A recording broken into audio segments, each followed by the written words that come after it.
Morning,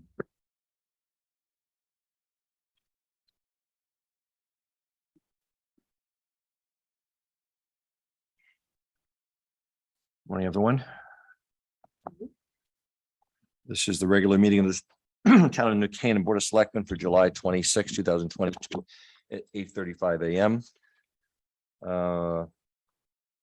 This is a hybrid meeting, so are there people on? Yes, we have Stuart Salvini, Jim Val, Leon Kolakowski. Yes, there are. Okay. First item of business is the minutes of the July 12th meeting. Any comments or corrections? None here. It's a mask. Yes. Sorry to startle you. Fuck, Judd. Measles. No, man. I move we approve the minutes of the July 12th meeting. Second here. All in favor? Aye. All right, now we have public comments. Anyone, member of the public, welcome to provide comments on agenda topic schedule for review and or vote. Comments may be submitted in person. Anyone here? Terry Spring is here. Okay, but yes, either at the table. Sit at the table. It's not speech. Which mic? Anyone? I have to sit down now that I have the floor. Oh, this is, What the reason is, am I coming across correctly? yes. The reason I'm really here is to pay my taxes. But that brought to mind, I see I have till August 2nd, so I might go home and come back another meeting. But anyway, I did think that I would pass this out because I was very pleased at number 4 on your agenda that we were going to have a new appointee to the historic district or the committee, Historical but review. welcome them into the family to protect historic things. And I wanted to bring to your attention and Frederick, so I've met, the fact that this is an old report, but very interesting. The full report is fascinating. It even shows available property that's not being used. Anyway, it's just a hint that the business district can coexist with a historic district. And the historic district can be a big asset to the town because this is a town development plan. And if you look at page, I'm sure you'll look at this, but just to be sure. Sure. The last page is a page from the, well, it's actually a section that I like, particularly from the original, the original historic properties enabling statute. So I hope you'll read it. And you'll keep in mind that it is important. And I would like to offer my congratulations to Frederick, whichever committee you're appointing him to. It doesn't matter to me because I guess there are vacancies. But I'm very glad to see that someone is going to fill those vacancies and, stand up for historic properties, especially the district, which is my message to you personally, that I think the town can coexist with the district. Thank you, Terry. Thank you. Any other public comments from members of the public in person? Barbara? Good morning. Really brief. I just would like to know if there is an actual signed document that links the town of New Canaan and Homeland Towers, because I filed a Freedom of Information Act inquiry, and the only thing I came up with was a document that is about the lease for the emergency services antenna that's to be put on 1837. I'm trying to do the homework and I just don't know where to look. So that's my question. Thank you. Okay. Thank you. Is there anybody online who would like to public comment? Raise your hand. Don't see any. No? Nope. Okay. The next item we're gonna table because it's not, hasn't passed legal review yet. So number 3, we'll go on to the appointment of Mr. Frederick Whitmer to the Historical Review Committee, not the Historic District Commission, but the Historical Review Committee. Fred, welcome. You want to come up for a minute and introduce yourself? I think we all know you. From, if nothing else, From the gridiron. the gridiron. I decided to come in usual dress rather than the more dramatic dress that one does at the gridiron. I was pleased to be asked to join this committee because for many years I lived in Wilton in a house that was built in 1739. And as my wife says, we've had our old house and it's major project every year song that we had, but both my wife and I are very invested in old houses, and having lived in New Canaan now for 9 years. If I live here another 3 years, I may qualify no longer being a newcomer, but some people think it's another 21 years, 30 years, I think probably gets you over the newcomer line. But in any event, to be serious about it, I intend to take it my responsibility seriously and will enjoy working on it. And thank you for the appointment. Any questions for Fred? Delighted that you agreed to do this. Thank you, Frederick. That. Thank you for doing this. Is an important position. It's even more important today with the prospect of an 830G application that's been filed. And I hope this town will do everything we can to support your new position on the commission. And so thank you for helping out. I should have said, thank you very much. I should have said one other thing to introduce myself. I've been a practicing lawyer for 49 years, and I'm still a practicing lawyer. And although I'm not a real estate guy, I'm a litigating guy. And I feel strongly that the positions that the town has taken to preserve the town and the character is a word that is used, I think, as a condemnation to allege other aspects of life which do not exist, but character does exist in all kinds of ways. And the preservation of good character is, I think, part of the job of people to remember the past so that the past can be remembered positively, not looked upon negatively. Well stated. Thank you. Fred, did you study architecture at all? I once drew something that got a very high mark. In fact, it was so well done that the teacher thought that someone else had done it because I was so poor generally in drawing. But The reason I ask is we have enough architects on the historical Review committee. I wanted a lawyer and someone who has an appreciation for historic. yes, I'm not an architect, and although, as you may know, we have been in, I would say, constant renovation of our current house as we're making our sunroom an all seasons room now. The fact is that I let my wife and the architect decide what it is I like, and I've always been satisfied. And I would just comment along the lines of Nick that, we are a small semi-rural town and we're going to remain so, and we're not going to urbanize New Canaan. So Amen. Amen. With that, I would ask for a motion to approve Frederick Whitmer as a member of the Historical Review Committee. This committee doesn't have terms. That's why some people are fossilized on there, but actually seriously, we appreciate their service. But we like to have new blood, and a lawyer is good new blood on this committee. So moved. Second, Second. all in favor? Aye. Thanks for serving, Fred. Thank you very much. Okay, with that, we go to Police Headquarters Architectural and Engineering Services. Joe, good morning. Joe Zagorensky. Good morning. Good morning. Everyone's getting over COVID. Anyone who travels comes back with COVID. I didn't travel. I got it from my kids. So, excellent. So the Department of Public Works and the Police Department Building Committee is requesting authorization to enter into professional services contract with Kunsky Humes Architects.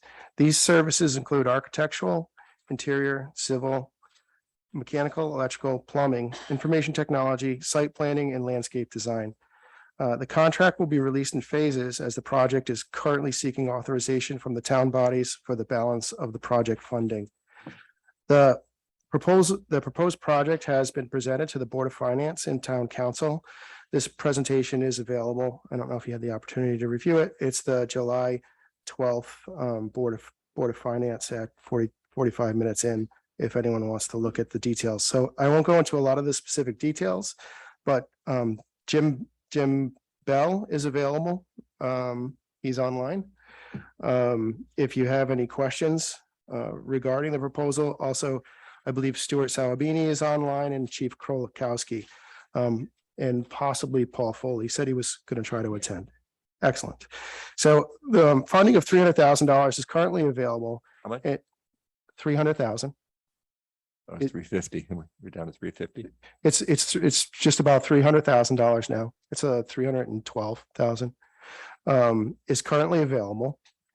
And an additional $1.2 million will be officially asked for in August, I believe, from the town bodies for the balance of the architectural services and what it takes us to get basically out to bid. The Police Department Building Committee has recommended to proceed with services with Chikunski Humes and to design the town hall option, which is to demolish the rear of the existing police building and build a new purpose-built addition. This option has an opinion of cost of 25.6 to 28.5 million. There has been no opposition voiced from the town bodies for this approach when it was presented. Therefore, the Department of Public Works and the Police Department Building Committee is requesting approval to enter into a phased contract with Chikunski Humes Architects and to release the first phase, which is the schematic design phase of the project in the amount of $67,500. Upon authorization of additional funds, additional phases or options will be released as outlined on the attached Chikunski Humes proposal dated July 20th, 2022. The total contract for architectural services is $1,080,000 plus construction administration services of $270,000 for a total of $1.35 million. This authorization will start the clock on the project schedule. And the funds for this schematic design portion, the $67,500, are currently available. Questions for Joe? Or Jim. Jim's online as well. I'm sorry, what was it? Jim Bell is online from the Police Department Building Committee to answer any questions that you We guys might passed on have. having a presentation because, the Board of Finance presentation was very thorough. Yeah. Brian was participating. Town council was a bit abbreviated, but it's best to watch that to understand, where the funding bodies are coming out. So, but if you have any questions, again, we're moving, why don't we move the project forward? We really don't have a project yet. It's been approved by the funding bodies, but we have at least the authorization of the prior money. There was $500,000, but Correct. we used to study to get to where we are. So. So of the remaining 312, the 67.5 is coming out of that. Of the 312. Okay. Yep. And then would you be kind enough just to share with us on the design development? This is on the memo from Brian Humes. On the design development, one of the points here is that says incorporate alternative bid options up to a total of 3 as directed by the owner. Could you just describe that for us? So I think unfortunately that is something that was left into it from his previous proposal. So there was additional options and he left it in this present proposal. Okay, so that should. There's no 3 options. There's No. no 3 options. No. Okay, thank you. And then the other question I had, which was on page 4, it says that the design team, this is under assumptions, design team will have no responsibility associated with the identifying or testing for hazardous materials, asbestos, lead, et cetera, associated with the scope of this project. Who will have responsibility for this? So we already had an assessment done by Fuss and O'Neill. Mhm. And they did exploratory work and they came up with an estimate of what was going to need to be remediated. So they'll be the services will fall under them. Sorry, could you say From Foston O'Neill. And it will be a town responsibility. the overall, Kathleen. the overall cost though? This It'll would be in the overall cost of the project, and that was one of the services that was already paid for out of the original $500,000 authorization. All right, and then finally, the additional services, all of those listed on page 5 of 5. Those are all at additional costs. Are they included as part of the 25 million? They're included as part of the overall scope of work, whether they're done directly by, whether they'd be under this proposal or not, or we'd probably go directly to for those other services. Okay, no further questions. Thank you. Joe, as most of us know, there's a pretty marked increase from the original estimate, which came as a surprise to some folks. Can you just elaborate on the primary reasons for that increase? Right, so the last $17.5 million was a placeholder. It was consciously done so that, I think if we said it was a $25 million project last time, the project would have automatically come in at 25. So there was thought to keep it at 17 so that people would still be shooting for not know that there's a budget out there of $25 million for, as far as to start with designing it at 25. Because we didn't know there was a budget out there for $25 million. Right. So, so there's been a little, we've also decided there was a $6 million premium to go from the renovate as new with addition to this remove the addition and put on a brand new purpose-built building that really drastically improves the use of this building.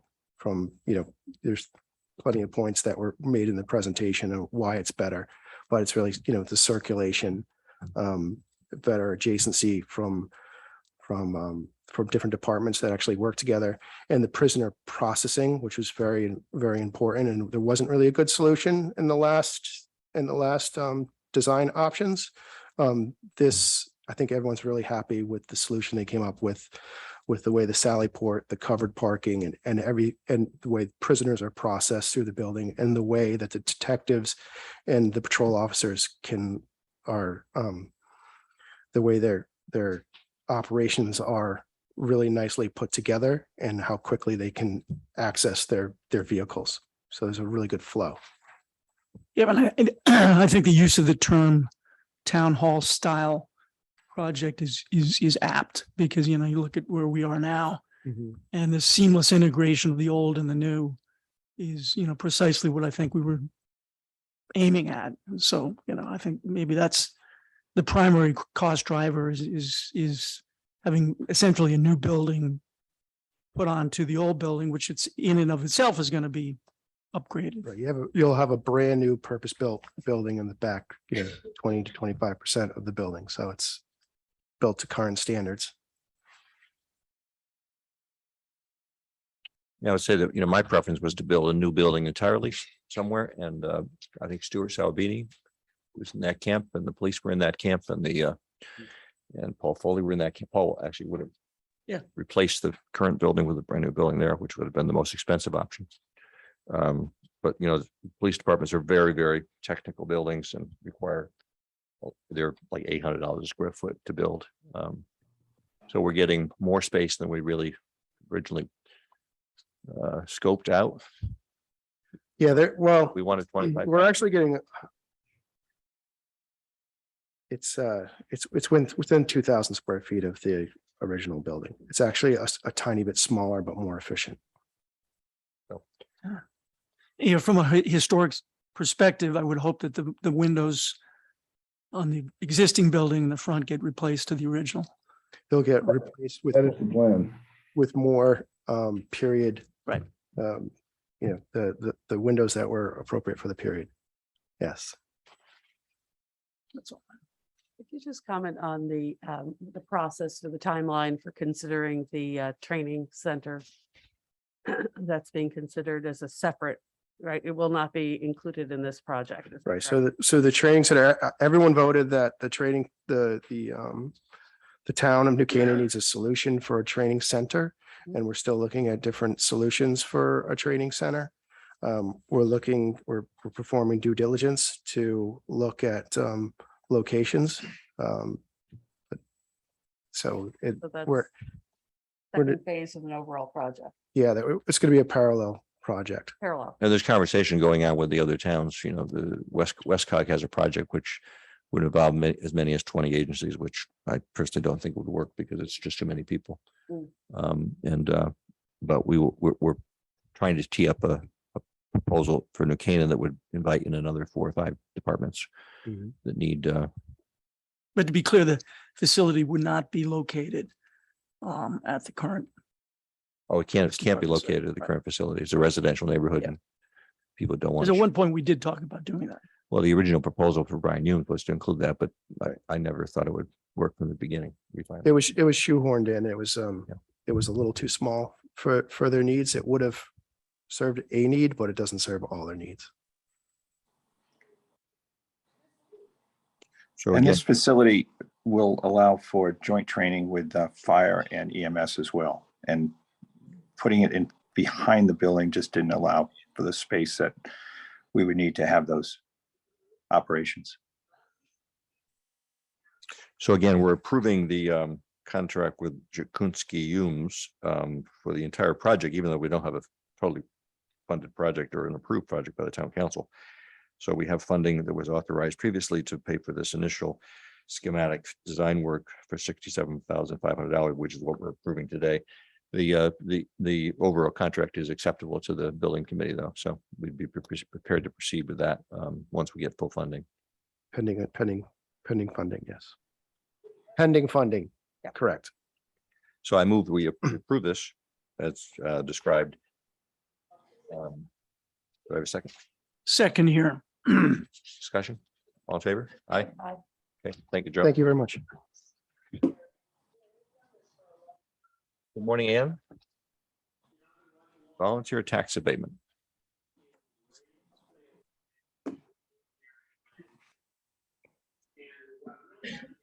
So we received the list for both the EMS side and the volunteer side.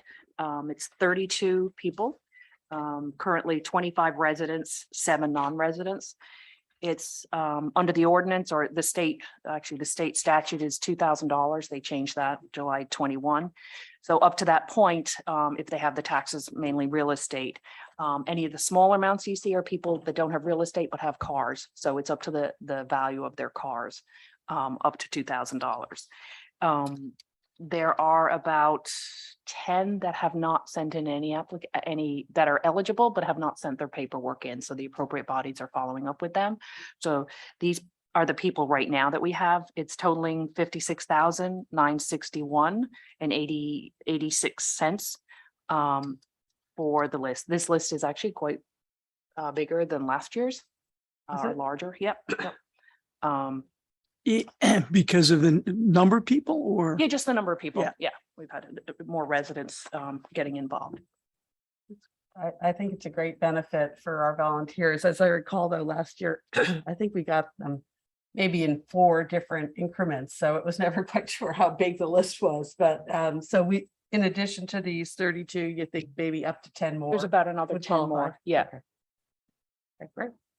Thank you. Questions?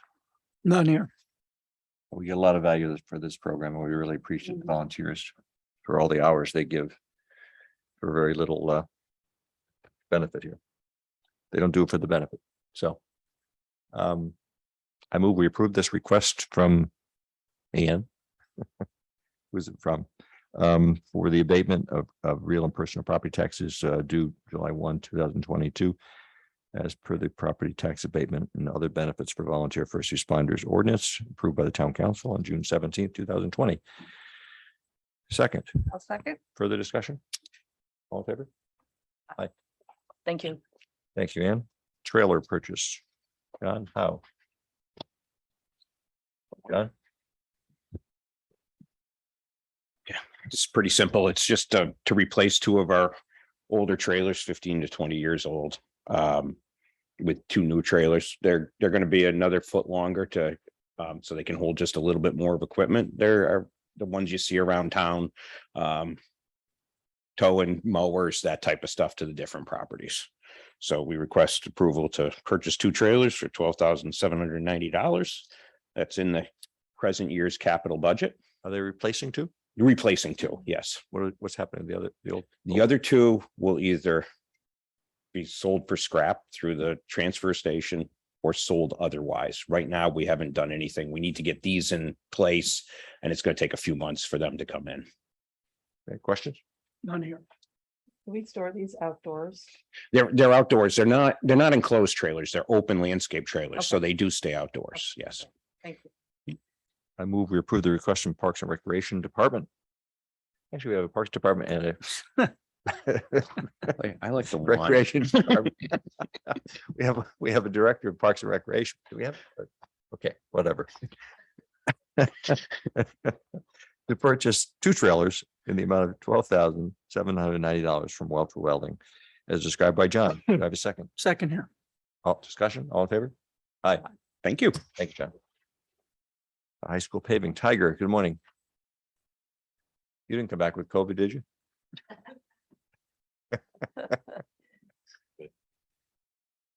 Sorry. Good morning. Morning.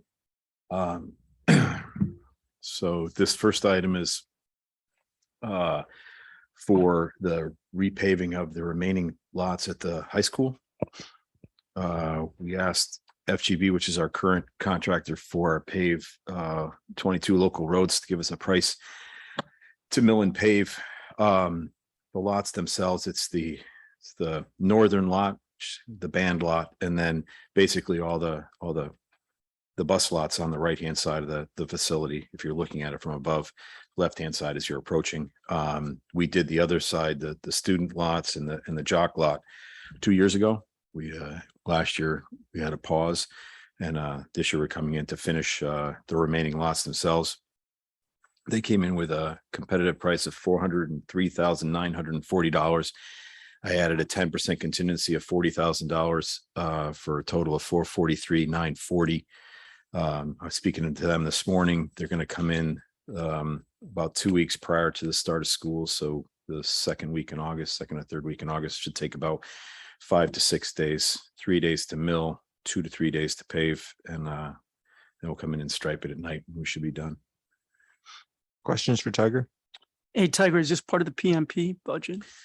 It's part of the schools have they had in this year's budget, they had monies last year's money, they had money for the high school itself for this work. So it's not in our paving bond. This is a separate allocation. It's separate. Where are we with the other school parking lots?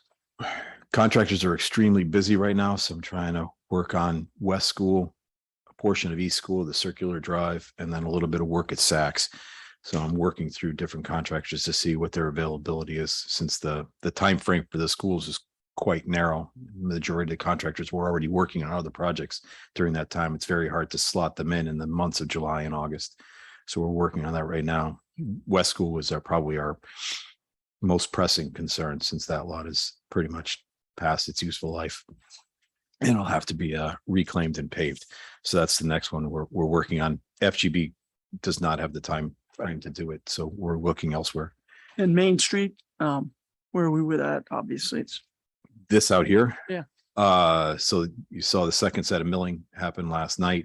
They got a little bit of piece on Cherry to complete, and then they'll come in and pave. So they'll work again tonight. The thought was Sunday, Monday, Tuesday, Wednesday, Thursday. So we're 2 nights in. They're pretty much right on time.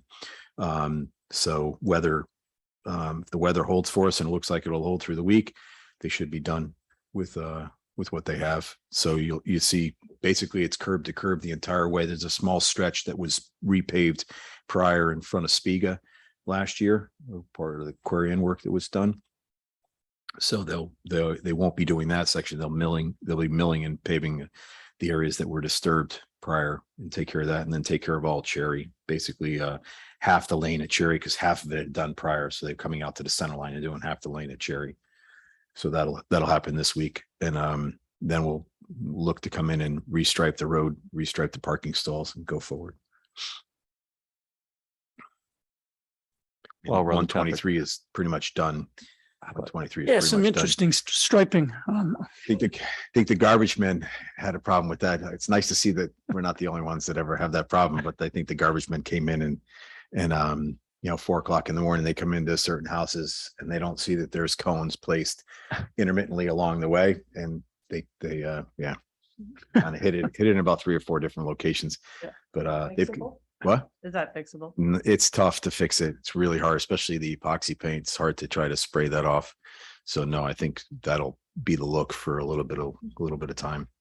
And they've got a little bit of curbing left to do just up in the northern ends. And then I think that should wrap that project up And they'll do the rest next year. next year. Yeah, next year, according to this special projects coordinator from the DOT that I spoke to, it's on the list for next year. And I don't think they'll kick it as another year. They'd kick something on the 23 list to 24, not a 22 to 24. So this is actually not our project. This is the state's project with Eversource and Aquarian together paying for it. Correct. Yeah. Correct. It's Burns Construction is paving for Aquarian water, working for the state. So we're kind of on the How outside. about Elm Street? Upper Elm Street, No, Middle Elm. Middle Elm They've Street. got another couple of weeks to go, at least probably through the end of the summer. They're making great time. They're doing about 15 feet a day, which is pretty good for where they are. Where are we with the bump outs? The bump outs, once Laney Construction finishes on Farm Road, he's got a little bit of work to do at Bristow, and then he's coming back. The problem that I have is material. I can't get the remaining load of bricks. They were ordered in April, and I was told I'd have them in June, and I'm still waiting. Middle of July, end of July, I'm still waiting. So we're in contact with Paramount Stone every week, asking when they're coming. And the moment that we get the balance of the bricks is the moment that we'll finish that area. We've got to come in and do a sanitary line and a water line and a storm line for the Playhouse, and then redo the bricks through the Playhouse area up to Soleil itself. And then the police commission has asked us to come back in September to take a look at possibly extending further west and further east on the northern side, and to take a look at the size of the bump outs on the southern side. So we have to do an analysis of what's happening on both the west and the east on the north side, and then have the fire department drive the area with the proposed bump outs on the south side to make sure. So are they proposing, one big bump out on the north side of the Yeah. street, and essentially not having, having a straight line? The coming in off of Main Street, you would still have one where you might have 1 or 2 parking spaces, especially the disabled spaces at the main and Elm section. You might, would have that 1 or 2 disabled spaces there, then bump out. Is that required to have handicap parking on the It's- north side of the street? It's not required. We're trying to make it where we try to match what would be an existing parking lot, try to treat Elm Street like it's a parking lot, right? So that you have every 25 spaces, you would have at least the first space is always the disabled space. So every 25 spaces you would have.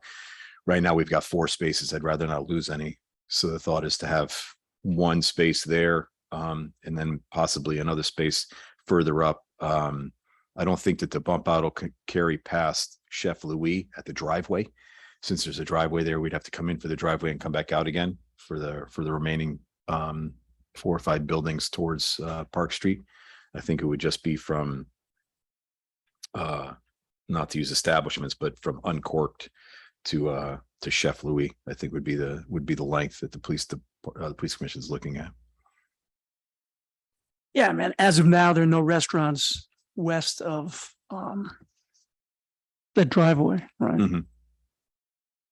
Right. And in large part, we want the bump outs for the restaurants, for outdoor dining.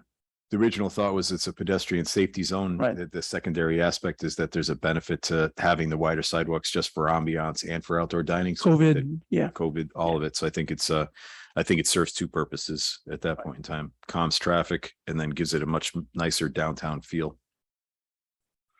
How many parking spaces would we be losing? That's the analysis that we have to do. We haven't done that yet to see. So I can't quote right now. But that's the thought, is to see exactly, depending upon how far we go, how many spaces you might have to sacrifice. Can I just get back to the? I was gonna say, we're on the high school paving, so. Cool, Sure. yeah, sorry. Just a quick one. What is the useful life once we put the new paving down? And how long has this been? We're replacing what's there now. How long has that been This is there? from what was there during the renovation itself. I don't know if they did every single portion of every lot at that time, but what we would do with that is to treat it similar to what we're treating with all of our roads. So it would be at about the 10-year mark, 11-year mark, we'd look to put a thin overlay on it. It's actually, the thin overlays are actually working in other areas, in other parking areas similar to this. So we would look to do a micro thin overlay. This would be a pretty good candidate for it since it's wide open. So, and then in 20 years, we'd look to mill and pave again at that point in time. So about 20 years total. Thank you. You're welcome. If no further questions, I move we approve the request from Public Works to enter into a contract with FGB for a total of $443,940, which includes a contingency of 10% for the paving as described by Tiger. Second, I'll second. further discussion? All in favor? Aye. Aye. Striping, So this is I'll call it the first phase of striping. We tried to put together a large package for safety markings, since they have a minimum now of about $10,000. This will take in about 23 separate locations where we're missing either stop bars or crosswalks, or we've done some additional work. It'll also redo the accessible parking spaces at the Benko Pool, the Mead Park Plaza parking lot, the new Waveney softball field, batting cages, and then it'll do new center lines on Marvin Ridge, North Wilton Road, and Turner Hill. So safety markings came in with a price of $23,927.32. I added a 15% contingency of $3,600 for a total of $27,527.32. And the monies are currently available to do this work. questions? The striping in the parking lots that you mentioned, will that change at all in terms of the number of spots that we have available? The ones right here, the ones that I'm just mentioning here. Yeah. So at present, the Mead Park Plaza is not striped. So we're trying to stripe it so that we can actually delineate an accessible space and then try to quantify the spaces. So to try to maximize the use. Right now, there's about 3 cars that can park in there because of the way people are parking. We're looking at getting upwards of 6 with an accessible space and a location for a bike rack. At the Benko Pool, we're going from 4 to 5 accessible spaces. And then at the softball fields, we actually added an accessible space on that side.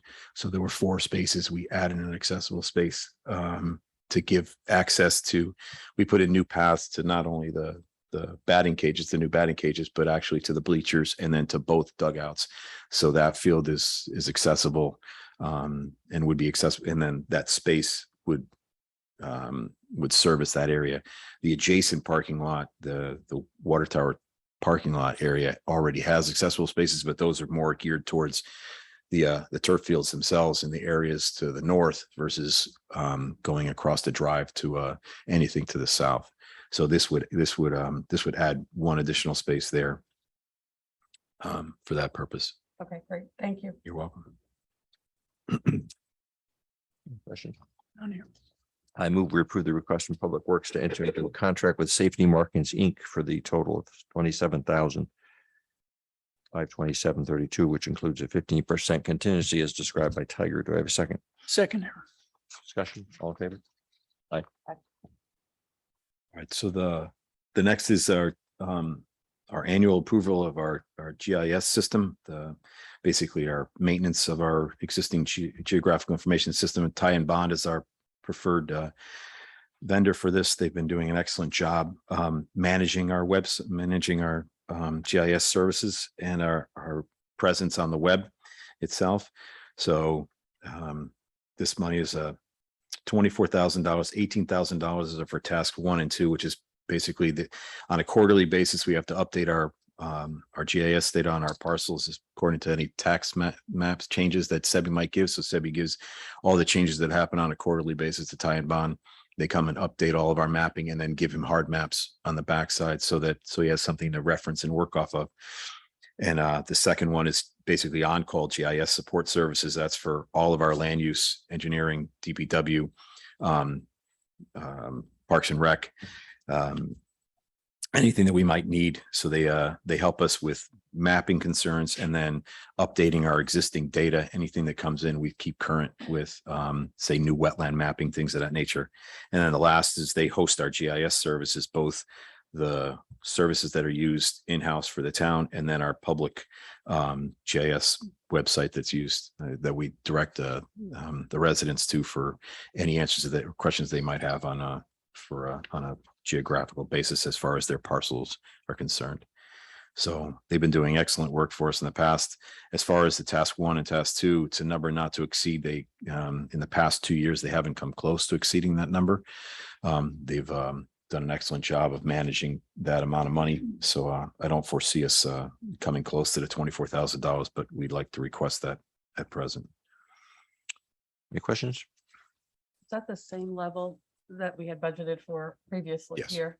And then the second question is, and I think I forwarded it on to you, we had one of our constituents inquire about mapping and whether or not there's been a map that reflects some of the town parks that we have, all of the town parks that we have.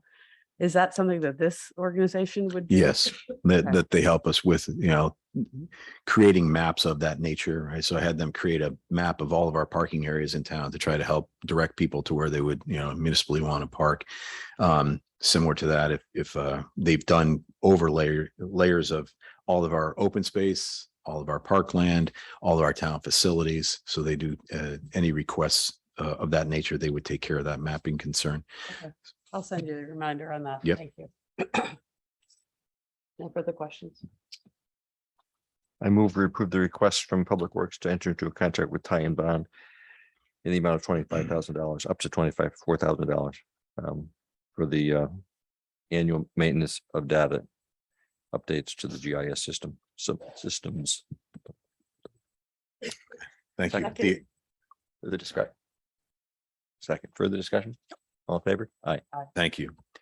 This next is very similar purpose. It's with Ty and Bond. Again, it's basically, they've been keeping everything moving forward. Now we're trying to bring everything up to date that we had in our files in the past. The engineering department did a 2-year phase build in as far as scanning and digitizing all of our drainage mapping and all the mappings that we had. This is now looking at our land use departments, wetlands, and planning and zoning. We have about 500 sets of record plans that we're asking them to come in and geo-reference, basically find the plan, geo-reference it on our system, and then digitize it and then place it onto the system itself so that if you look on a parcel, you can click on that parcel and find the wetland mapping, find the subdivision mapping, things of that nature. So this is a look back on about 500 sets of records to then bring that up to speed. We're doing a nice job of any changes moving forward, but the historical data is lacking in certain locations. So this proposal of $16,000 will start to bring all that data and make it available not only to town staff but to the residents themselves. When you say start, you say start. Well, it's 500 sets of record plans. I don't think we'll have to look again, but I don't know if there's many more past that in the back. I think that this might bring us up to current standards as far as everything we have. So this is drainage, wetlands, sewer, or is that sewer separate? Sewer's separate. Sewer's already been done. Drainage will be coming in with a separate plan they digitized all of our drainage plans. Now we're asking actually for a drainage survey to then bring everything to the forefront. So this is not drainage. This is not drainage. This has to do with wetlands and planning and zoning. So subdivision records and previous wetland mapping. We'd started mapping our wetlands as they come in, but we don't have any records prior. So this will help a person coming in to buy a parcel can see that they actually have wetlands on their parcel and necessarily take into any consideration that they have at that point in time as to what they might want to do with the parcel, knowing that there's wetlands So existing. this is actual previous soil testing, This is actual previous, not just the state's kind of no. guesses. These are our record sets that we're actually asking them to digitize and then bring forward and place on our GIS system. questions. Not here. I move we approve the request from Public Works to enter into a contract with Ty and Bond in the amount of $16,000 for the project as described by Tiger for the digitizing of 500 sets of records, mainly wetlands and subdivision information. Second. Second. Discussion, all in favor? Aye. Thank you. Move it along, Tiger. One more. So the next is, we met with the representatives from the school, Parks Department, Recreation, Highway Department, and walked the back of South School, the rear walkways at South School that basically all the back classrooms exit onto are in disrepair and need to be removed and replaced. So we went to New England Paving and asked them for a price for removing and replacing all the sidewalks on the upper level. There's still sidewalks down below, near towards the playground. That would be a secondary phase. They came back with a price of $44,500, which in breaking it out on a square foot basis, basically comes back to their 2008 price of $7.50 a square foot. So it's an excellent price. I added a contingency of $4,500 just in case there's something underground that we don't necessarily see, for a total of $49,000. This is in the capital 23 budget and on the BOE side. So there was a $50,000 line item for that. Questions? No. I move we approve the request from Public Works to enter a contract with New England Paving in the amount of $49,000, which includes a contingency of $4,500 for the work at behind South School as described by Tiger. Second. Second. All in favor? Aye. Thank you. Okay, Stacy, good morning.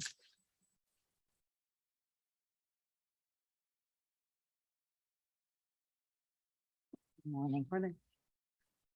Morning. This is in regards to commuter permit parking fees. The 2022-2023 commuter permit year will be effective as of September 1st, and I am requesting approval that the renewal permit fees remain the same as the current year fees. Those fees would be for the lumberyard 624 permit fee, sales tax 39.62 for a total of 663.62. Richmond Hill 474, sales tax 30.10, total 504.10. And for Talmadge, permit fee 474, sales tax 30.10, total 504.10, and that'll include non-resident permits as well. So it's the same for as this year, except for the non-residents, which we're going to bring down. We're bringing down. Let them pay the same as residents. Correct. since we have plenty of parking spaces at Yep. Talmadge Hill. All right, what percentage do we have in terms of non-residents in Talmadge Hill? We only have 8 right now. 8. Yes. That's pretty cool. Okay, and we brought it down from, It was 6, it was a base of 593. I think the total was 630. So we brought it down to the 504.10. okay. We did have another request this morning as a non-resident too. And what are we seeing in terms of usage in any of these? Or what are we up to now in terms of percentages? So the lumberyard currently has 453. Those are the renewals going out. Richmond 18 and Talmadge 258. And how does that compare?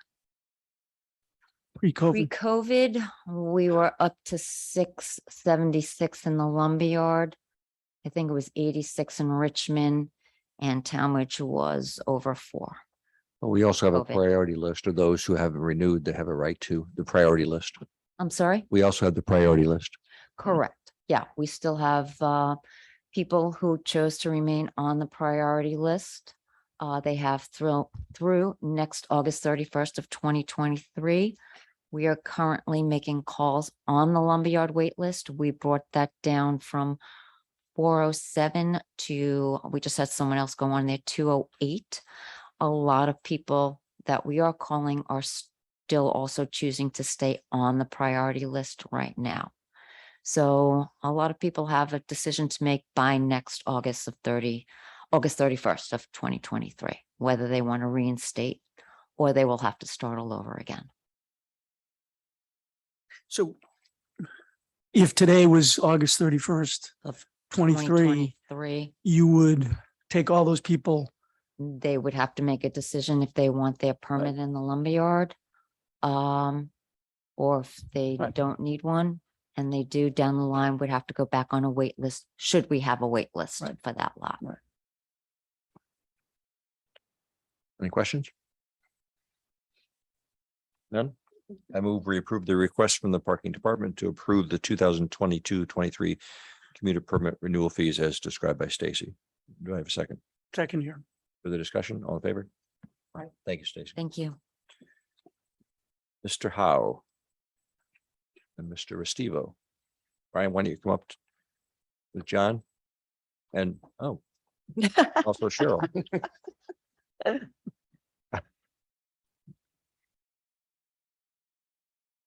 Good morning. I am here today to present Ryan Restivo as the new Assistant Park Superintendent.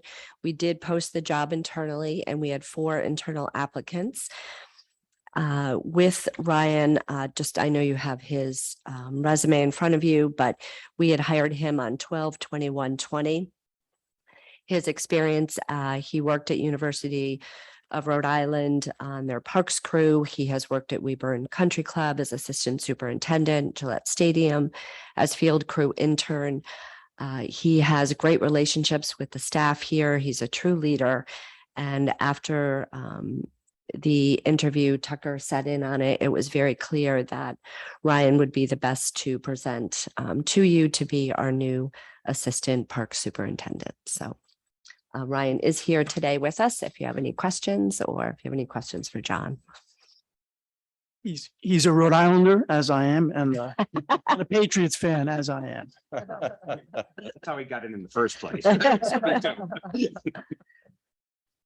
just want to say thank you for your interest, Ryan. Not only is your resume impressive, but your cover letter too. It's very impressive. So thank you very much for your interest. Thank you. Looking forward to, appreciate it. And Weber looks pretty good. So you're doing a good job. I move we approve the request from Human Resources Director to promote Ryan Restivo Restivo, yes. Restivo to the Assistant Parks Department, Assistant Parks Superintendent position. Second, Second. all in favor? Congratulations. Thank you, Ryan. Thank you. Thank you. Okie dokie. Back to Tiger.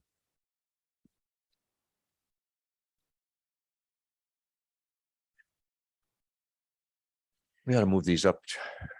Sure. Who's that? All together. Tucker earlier in the agenda, so folks are not sitting.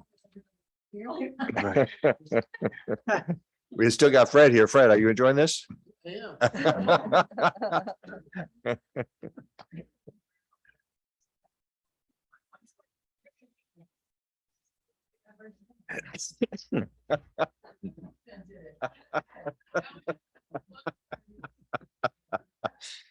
By the way, never mind.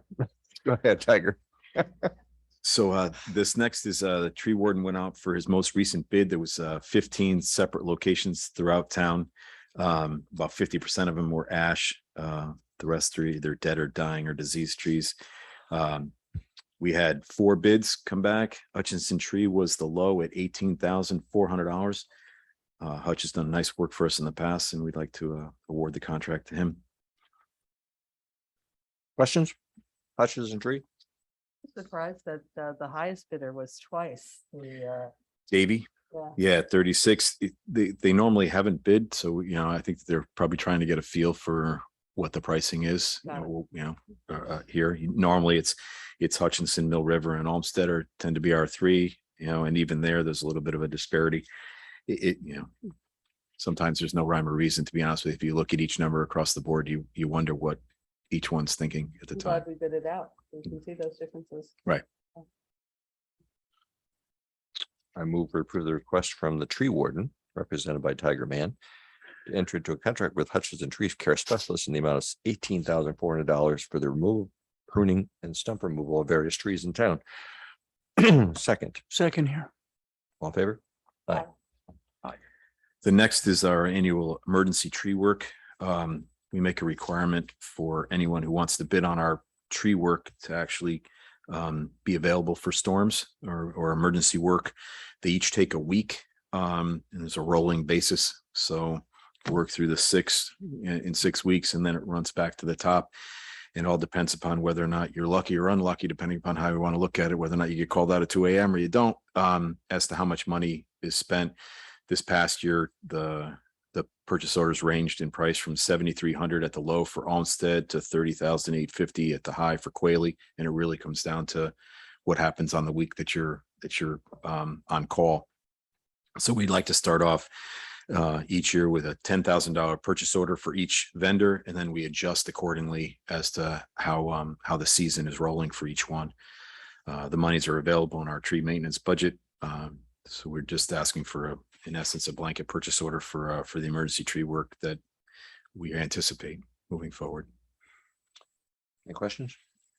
We've done this Yes. previously. Yeah. So just continuation. Just a And continuation. whatever's not used is just rolled back into. the Rolls back budget. into the account. That's correct. We tend to shuffle as we go throughout the year. I move we approve the request from Public Works and the tree warden.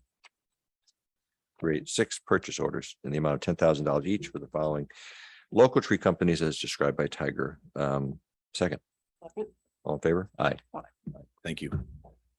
Thank you, Tiger. Tax overpayments, there's a few automobile and 1 small real estate. I move we approve those tax overpayments, Second here. refunds, tax overpayments. Second, all in favor? Aye. Contracts?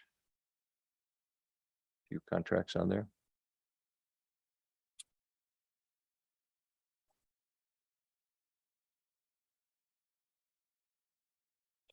Legal fees? So this is our final for the year, full year. Right. I just wondered if, as we look at the retainer relative to the full amount of the budget, about 20%, is that similar to what other towns are? I just don't recall. Is that typically what we should expect in terms of the overall budget, the retainer cost? I don't know exactly what the other towns pay, but I'm told by Ira that we're in the ballpark. We're That's what probably you a little bit expect. higher. So we have more sophisticated problems. Of course. At what level should you expect consideration of in-house counsel, if at all? I don't think we could get the capability that we have the broad range of the lawyers. I mean, we got some excellent lawyers at Bircham. Yeah. So the employment lawyers and the, I meant in addition to, so, no, I you think, know, where you take maybe some of the stuff that's done by Bircham in-house, and then you do everything else with them externally, but I just don't know what that crossover point might be from a economic perspective. I don't know any small town. Yeah, something I've thought about, Kathleen. But I think it's still a pretty significant cost driver, even to get a junior. We actually have a Person. general counsel with me. I mean, so that's what I do for a living. 2 for 1. Someone told me not to say that, but because I don't. Doesn't stop you. But I mean, it's a myriad of different. Sure. no, Expertise I and- totally get it. I'm just- Yeah, no, it's something, I mean, I would be interested to know what, if any, other towns do. Does Greenwich have somebody internal? Greenwich is a city. Yeah. in terms No, of I the know. Size of their budget. compared to But us. I mean, it's something I think we should consider potentially in the I don't future. see us growing. And quite honestly, most of this is ENC related, requires particular expertise and, Mhm. I mean, if you're gonna have someone, he or she should have, build, number one, some P and Z land use expertise, I think, yeah. HR, can be helpful too, I mean, certainly, but and general contracts, public works, and it's something that Actually, we get great value from Doug Lamonti as a Yeah. contract lawyer, and it'd be hard to replace the talent we have over there at the junior level. So we get good value, in my view, despite others' thoughts. That brings us to comments, I guess. I don't have much. We have to approve this. No. Approve legal bills. So moved. So moved. Second, all in favor? Aye. Aye. So as you know, last week, Jen reported that we had a downtick in COVID cases. Everybody I bumped into has COVID, so I don't believe the numbers.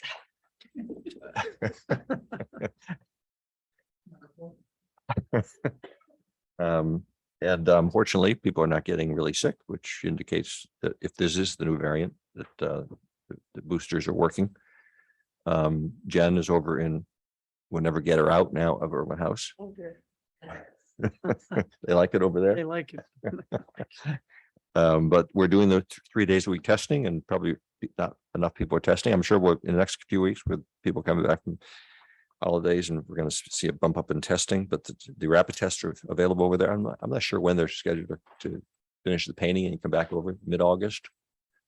But anyway, we continue the testing, and we continue the vaccine clinics. We're doing some younger kids under the age of 5. And that's about all on COVID. Monkeypox is kind of on the horizon, but not so far, not a problem. So you mentioned Jen and her staff at Irwin, and that's worked out well because of the testing. I mean, long term, what are you thinking about the use of Irwin? I know we've got a lot of other things on the radar and police station, but I don't know. we're painting Vine Cottage finally. Maybe it'll sell now. I don't know. Let's take one month at a time. But you're going to move them back to. The plan is to move them back. I mean, they like it over there. Very bucolic, not a bad place to work. Like the recreation department, IT, they love being in parks. Great for lunch hour walks. And their clients, I assume, also. Yeah. We've actually educated people to what Irwin House is all about. Yeah. I would think if we're going to keep it longer, we might as well fix it up some more. But anyway. Other than that, I would mention that we will have a round of ARPA proposals 2 weeks from now. And we have had a lot of discussion about the VFW. We will take that up in 2 weeks as well. What else? How did that not make it on the radar? Well, again, we asked the Community Foundation to conduct a process of applications and then vet them. We have to respect that process from their end, and there were a few others that didn't receive any funding. Right. There were eligibility criteria. I think the reality is these are federal grant dollars, and we have to comply with ARPA. And to some extent, we also have to consider, if you are getting a one-time grant, but for the most part, the nonprofits was designed to fill holes for people who had problems from COVID meeting their mission. And so most of the small grants were fulfilled entirely. Some of the larger amounts were cut back a bit, but we were very pleased with what the Community Foundation did, because they know the nonprofits and they knew what their other needs were. They also, in most cases, give grants to them on their annual cycle. So it was a good process, and we really appreciate Lauren Patterson and it saves us a lot of time and we couldn't have done energy. it. We couldn't possibly have done it. We just don't know the nonprofits like they do. Right. So VFW is a unique situation and one that we will discuss.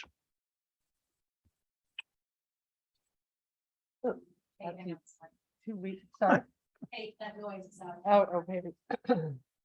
I don't know if we got the final date. Sorry, I didn't mean to interrupt. Did you, Jen? Okay, the final data, but the sidewalk sale seemed to be successful. It's a bit hot, obviously. Appreciate the fact that Governor Laurent came for a visit Saturday afternoon and toured Elm Street. So that was great to have him here. And the last thing I had was on the questions that were part of the minutes for the cellular service questions. And I know we're working on adopting some of the information up on the website. Is that something that's currently being worked on in terms of like frequently asked questions and answers? Well, we have a whole, Ray Brigadi, Home Towers is doing their work to come back and justify the questions that were asked. Okay, Yeah, so that's that's currently all in the works. all in the works. Okay, awesome. I also noted that looking back at the Utility Commission's past work back in 2016, I believe it was, there was a survey done of the community with respect to the needs and uses of cell service. And I was wondering, does it make sense to maybe re-engage that survey and put that out 5 years ago? See what the data looks like. You know, that hasn't changed much because of inertia. The fact that we haven't done the survey? No, or- no, you know, I still think, you know, the fact that we have a AT&T store in town in addition to Verizon now means that AT&T and Verizon clearly are the two predominant carriers with each about 40% of the market. Mhm. I don't know why I stay with the Verizon because the service seems to stink. I don't know what's going on with Verizon in town. There's whole areas where you should be getting a signal from a tower and you're not getting it. So T-Mobile, after merging with Sprint, is, you know, picks up the 15% or so. And This is more of a demand study. So well, again, I'll send it to you. So to see if there's any value in maybe getting a fresh. and what I would be interested to know is how many devices are in town, Right, because and what age kids get cell phones. those are good questions. Because I think if anything, the 2012 survey, you know, probably we have 3 times as many devices as we did in 2012, and we don't have 3 times as much infrastructure. So it's no surprise that you lose cell signals because there's antennas that simply can't handle the volume. Mhm. And Let's take a look. That's Yeah. all I have. yeah, I mentioned this to the town council last week, and actually this is something that again, these big companies, Eversource and Aquarian and LTs are big utilities that can't get out of their way. And Frontier 2 weeks ago had a meeting with us at their request to tell us, you think they'd be ballyhooing it, that they are going to come in and wire New Canaan for 1 gig up and down internet service by the end of the fall, as they did Wilton last year. I was very jealous that they did Wilton last year. And I said, why is Wilton getting it and we're not? Mm. They plan to be in front of 10 million homes, and the next they got this business plan coming out of bankruptcy, so it'll be great to have a better competitor to Optimum Altice, because Altice wired the town and doesn't offer you the service unless you ask for it or you move. Mm. Of course, they charge you more. Anyway, we're thrilled. I'm thrilled to have Frontier come in and give us an alternative and very, very good fiber to the home choice. They're going to obviously replace their copper wires entirely at some point, but they're so there's going to be like 30 neighbors already around town already know about this because they got letters asking if they objected to the box that'll be outside their property, similar to the boxes that are currently there for the AT&T Uverse system service that Frontier bought from AT&T.